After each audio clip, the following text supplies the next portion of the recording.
ये प्रेम से श्री सद्गुरुदेव महाराज की जय, श्री सच्चिदानंद भगवान की जय। अखंड मंडलाकारं व्याप्तं चराचरं तत्पदमदर्शितं तस्मै श्री गुरुवे नमः। तस्मै श्री गुरुवे नमः। गुरुर्ब्रह्मा गुरुर्विष्णु गुरुर्देवो महेश्वरः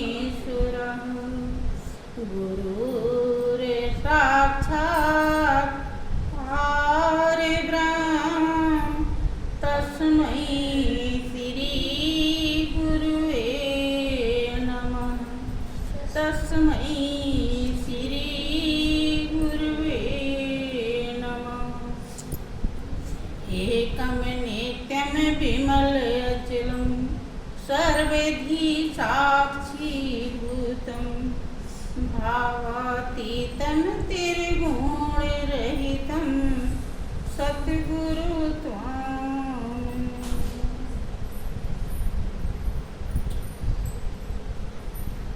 बोलिए प्रेम से श्री सद्गुरुदेव महाराज की जय, श्री सच्चिदानंद भगवान की जय, वृंदावन बिहारी लाल की जय, उमापति महादेव की जय, जगत जननी अम्बे मैया की जय, सियावर रामचंद्र की जय, साचे दरबार की जय, सत्य सनातन धर्म की जय।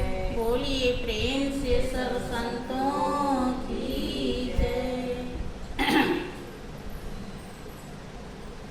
प्रिय बहनों,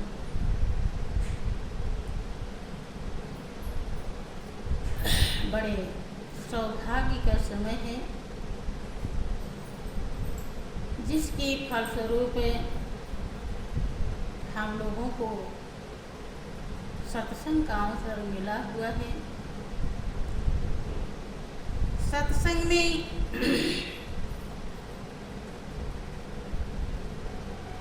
जीवन की सच्चाई दर्शाई जाती है। सभी महापुरुष एक ही बात पर जोर देते हैं, मन के हारे हार है और मन के जीते जीत। अगर मन को समझा लिया तो जीवन की बाजी को हम जीत जाएंगे। अगर मन को समझा न सके तो जीवन की बाजी को हार जाते हैं। हमेशा ऐसा देखने को मिलता है और सारे धार्मिक शास्त्र भी यही दर्शाते हैं। और अपने दिल से भी पूछिए, उपदेश को धारण इंसान कम करता है और उपदेश ज्यादा देता है। बहुत ऐसे महान लोग देखे जाते हैं जो श्लोक, दोहा, चौपाई, छंद, सोरठा सब बड़े विधि विधान से समझाती, लेकिन जो वो कह रहा है, करने को बता रहा है, उसे कोई बिरले करता है। इसीलिए माँ पार्वती ने कहा था अपना अनुभव। हमेशा मुझे बात याद आ जाती कि नर सहस्त्र मह सुनो पुरारी और कोई एक होए धर्म व्रत। बहनों, धर्म बहुत है दुनिया में, किसके प्रति हमारा क्या कर्तव्य है उसको भी इस संसार में धर्म माना जाता है। लेकिन एक मुख्य धर्म है जो जीवन का सार है, जिसके लिए खास तौर से परमात्मा ने मनुष्य की जिंदगी दया करके दी है। 84 लाख योनि में से निकाल कर मनुष्य की जिंदगी दी है। वो धर्म है। धर्म का मतलब होता है जो धारण किया जाए, धारण करने योग्य है, अर्थात वही जो हमारे अंदर रम रहा है, जिसमें ही शांति है और जिसमें ही चैन है, जो ही अपना है, जिसके दर्शन से मन निर्मल हो जाता है। जैसे जलती हुई आग में जलने वाली कोई चीज डाल दिया जाए, सब जल जाए। ऐसे ही वो इतना पावन है, जो कुछ भी उसके सामने आता है सब पवित्र हो जाता है। लेकिन सामने आवे तभी तो। महापुरुष खास तौर से उसी को धर्म कहते हैं, जो धारण करने योग्य है, वरण करने योग्य है, चुनने योग्य है। क्योंकि उसे धारण करने से वो शांति प्रदान करता है, आनंद प्रदान करता है, सत असत का बोध हो जाता है, तुरंत ही स्वयं को संतुष्टि मिल जाती है। और जितने भी जन्म जन्मांतर से हमारे जीवन की प्रपंच हैं, सब धीरे धीरे धीरे धीरे किनारे लग जाते हैं, एक एक करके खत्म होने लगते हैं। लेकिन ये संभव तभी है जब हम मन को समझाते हैं।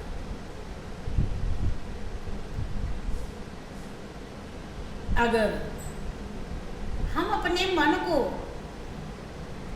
मालिक की चौड़ों में नहीं लगा पाए कि अगर मैं न तुमको बना पाया अपना, तो समझो ये जीवन गया जैसे सब। भक्त क्यों कह रहा है? क्योंकि मन आसानी से समझता नहीं, इसको बंधन में बांधना पड़ता है।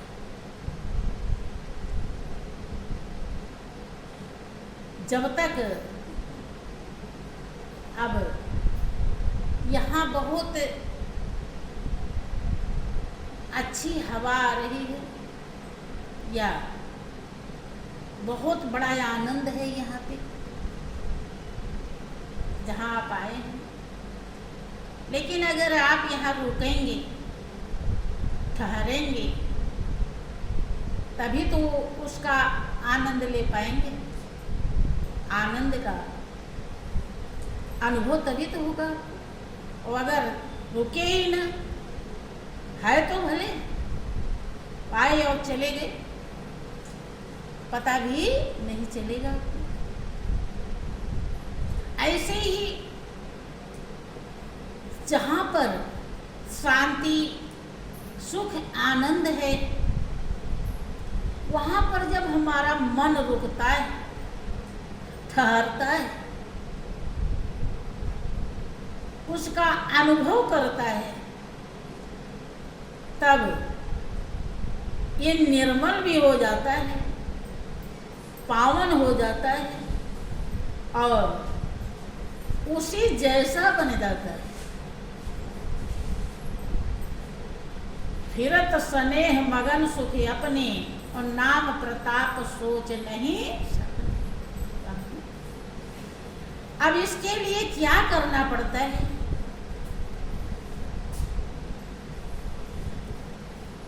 किसी भक्त ने अपने मन को प्रभु के चरणों में लगाया तो उसका अनुभव है, और लगाने के बाद क्या फल मिला, तो वो पग चिन्ह दूसरों के लिए छोड़ दिया, क्योंकि अनुभव की बात अनुभव से ही जानी जाती है, एक कहने सुनने का विषय नहीं है। यही कारण है कि देखिए, जो लोग गुरु वचनों को हितकारी समझते हैं, जानते हैं मेरे लिए हितैषी है, सबसे ज्यादा कीमती है, महत्वपूर्ण है, वो गुरु वचनों को सबसे ज्यादा श्रेष्ठ समझ करके और वैसा करने के लिए अपने हृदय को तैयार करते हैं। देखते हैं कि ध्यान करना है हमको, ध्यान के लिए हमको टाइम अवश्य निकालना है। गुरुदेव ने ध्यान करने के लिए बताया है, तो वो बहुत बड़ा हितकारी और कीमती होगा। भले वो नहीं समझ पा रहे कि यही सर्वस्व है, ये तो बहुत बाद में कोई समझ पा। हाँ, अगर गुरु वचनों को मान लिया है कि गुरु आज्ञा का पालन करना चाहिए, हमें ध्यान अवश्य करना चाहिए, तो मन कहीं कहीं भाग रहा है, मन बता रहा है कि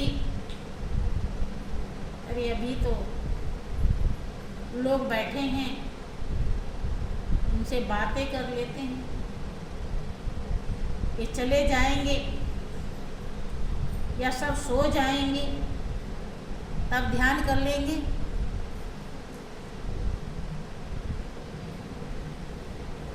फिर चल सो गए सब, अब मन कह रहा है कि अब सब सो गए हैं, तो जल्दी उठ जाए सुबह और ज़्यादा ध्यान कर लिए, तो भी सो जा। लेकिन जब उसे पता होता है कि गुरु आज्ञा अवश्य मानना चाहिए, गुरु आज्ञा अगर नहीं मानेंगे तो जिंदगी धोखे में चली जाएगी, इतना अगर उसे ज्ञान है, इतना अगर होश में है, उसकी चेतना जागृत है, तो बहनों, चाहे नींद आ रही हो, चाहे कोई बात कर रहा हो, उसे लगा रहता है कि हम सबसे पहले ध्यान करें, ये काम सबसे ज़्यादा जरूरी है। कहाँ जाएं, कौन जगह ढूंढें, कहाँ बैठें। जब हम चाह बनाते हैं तो राह मिल जाती है, क्योंकि वो मालिक देख रहा है कि राम झरोखी बैठिके सबका मुजरा ले, ओ जैसी जाकी चाकरी तैसो ही फल दे। वो तो हरदम देख ही रहा है, आपका ध्यान भी नहीं लगता, लेकिन आपने गुरु वचन का पालन किया है, गुरु आज्ञा का पालन किया है, तो ध्यान ना भी लगा। आप जितनी देर प्रभु के लिए बैठे हैं, बैठे तो आपकी हाजिरी मालिक के दरबार में लग गई। कुछ ना कुछ तो किया ही होगा, नाम सुमिरन किया होगा,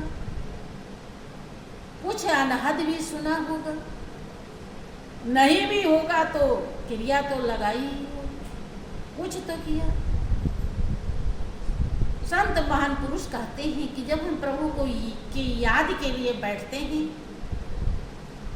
तो प्रभु के गोद में बैठते हैं, घर वाले गोद में नहीं बैठाते जल्दी,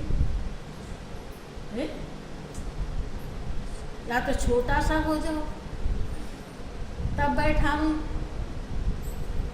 और या तो विषय विकार दिमाग में हो दुनिया की, नहीं तो कोई बैठाता नहीं। लेकिन भगवान की याद के लिए जब हम बैठते हैं तो कहा जाता है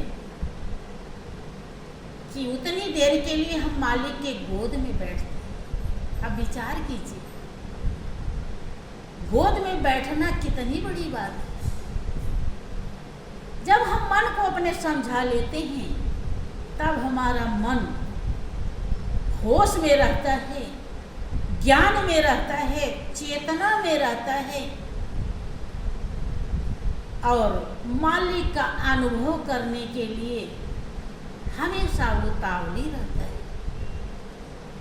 और जब उतावली रहता है तो उसमें जुड़ते जुड़ते जुड़ते उसी जैसा बन जाता है। लेकिन अगर थोड़ा सा हमने ढिलाई करी, इधर उधर करते रहे, तो ये बहक भी जाता है। ये बहकने में देरी नहीं, क्योंकि ये उसी आनंद को ढूंढ रहा है जो अपना है, अविनाशी है, शाश्वत है, सुख शांति आनंद जिसमें है। इसीलिए आप हमेशा सत्संग में सुनते हैं, आपके श्री गुरु महाराज जी दर्शाते रहते हैं अपनी अमृतमयी वाणी से कि ये मन ऊंचे ऊंचे महलों में नहीं टिकता, ये मन बेटा बेटी दुनियादारी में नहीं टिकता, या किसी चीज में कितना इसको दे देते हैं। आप भजन सुनते हैं कि तू तो उड़ता पंछी यार, तेरा कौन करे, ये कहीं टिकता नहीं, उड़ता रहता है, क्योंकि जिसको ये ढूंढ रहा है दुनिया में वो कोई चीज नहीं, ये उसी को ढूंढ रहा है जहां गुरुदेव आपको पहुंचाना चाहते हैं। और ये लगेगा तभी जब आप गुरु आज्ञा का पालन करेंगे, अपने मन को समझाएंगे। जब आप कहीं भी बैठे रहें अकेले तो अपने मन पर ध्यान दें कि हमारा मन गुरु महाराज जी की आज्ञा का पालन करता है या नहीं करता है। और करता है तो कम करता है कि ज्यादा करता है? आज तक कितना किया है? जब आप हिसाब करेंगे तो असलियत को समझ जाएंगे। फिर आपके हृदय में ये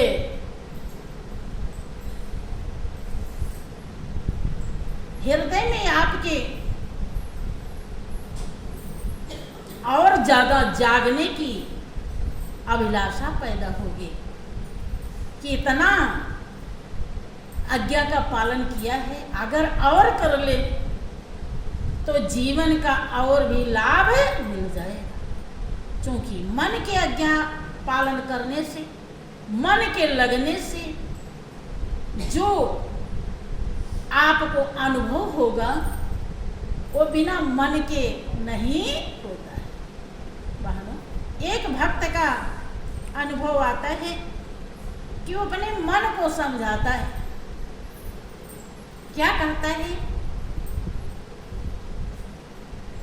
कि रे मन मुसाफिर निकलना पड़ेगा, रे मन मुसाफिर निकलना पड़ेगा, काया गुटी खाली करना पड़ेगा, काया गुटी खाली करना पड़ेगा, रे मन मुसाफिर निकलना पड़ेगा, रे मन मुसाफिर निकलना पड़ेगा, काया गुटी खाली करना पड़ेगा, काया गुटी खाली करना पड़ेगा। वो अपने मन को समझाता है। क्या कहता है कि आए मन, तू किस झंझट में, किस अहंकार में भूला हुआ है? जो सर्वस्व है, सर्वज्ञ है, जिसमें ही तेरी प्यास बुझेगी, जिसमें ही तेरी खुराक मिलेगी, उसमें क्यों नहीं लगता? और जिस जिस चीज में तू लग रहा है, जिसके द्वारा ये काया पोषित है, ये पिजड़ा, ये कुटिया तुझे एक दिन छोड़नी पड़ेगी। तो सोच रहा है कि यही सब कुछ है, लेकिन ये कुछ भी नहीं है। ये तो उसमें पहुंचने के लिए, वहां पहुंचकर उसका आनंद लेने के लिए, उसका शांति पाने के लिए, सुख पाने के लिए साधन है। यह साधन कुछ ही दिन के लिए मिला है मन, तो धोखे में एक एक पल क्यों बिता रहा है?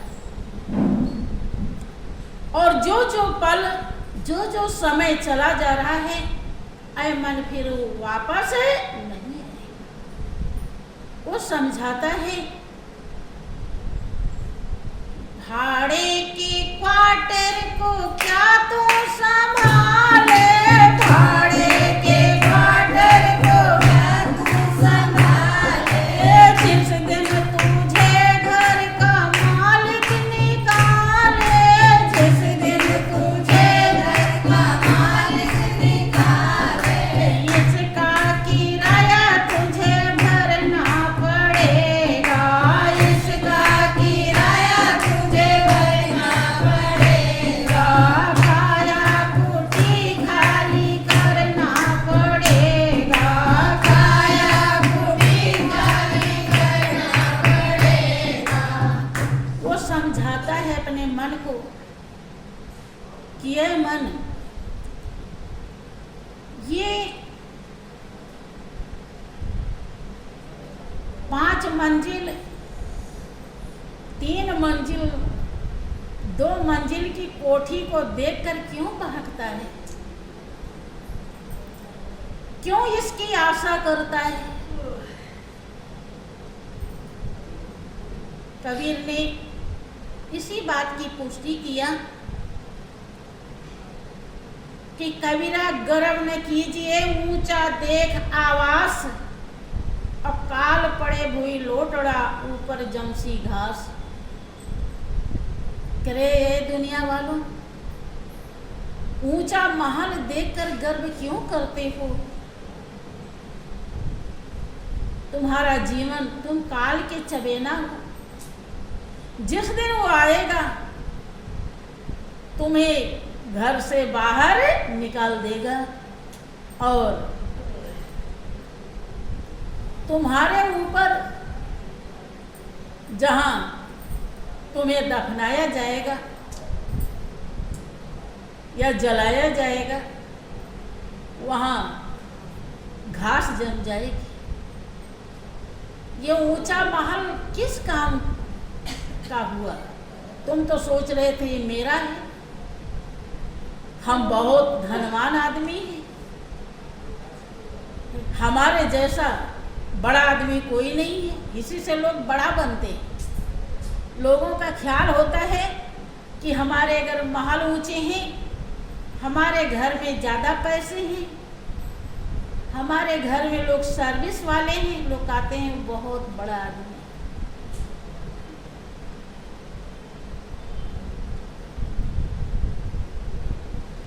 हमें मैं बहुत छोटी सी थी बचपन में, जब कोई ऐसा बात करता था उस समय भी मुझे बात बड़ी अजीब सी लगती। मैं सोचती थी कि वो बड़ा कैसे है, जब जैसे सब काम करते हैं वैसे वो भी करता है, वो भी खाता पीता सोता जगता है, वो कैसे बड़ा हो गया?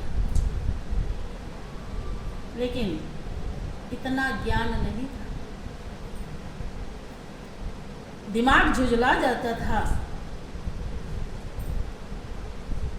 भाई बहन तो कहा करते थे तो नीरस है,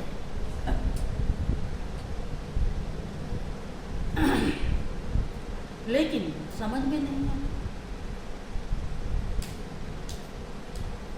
बड़ी अब हम जब महात्मा बन गए, हमारे गुरु महाराज जी जब धर्म प्रचार के लिए हमको किसी शहर में भेजते थे, वहाँ प्रेमी,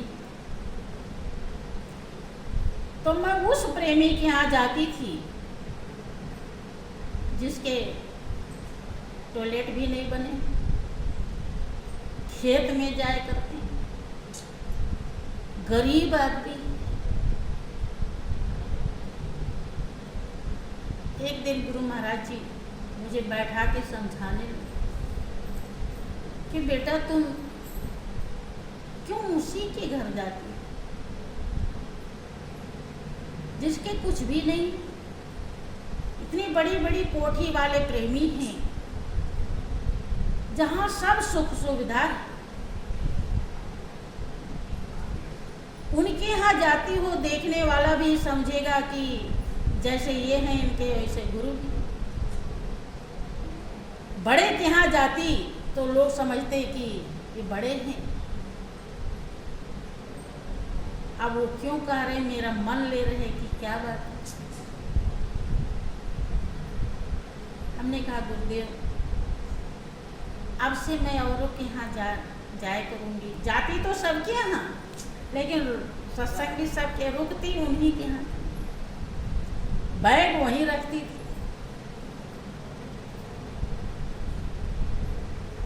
स्वभाव को बात बता रही हूँ। वो जब देख लिए तो उन्हें समझाना पड़ा,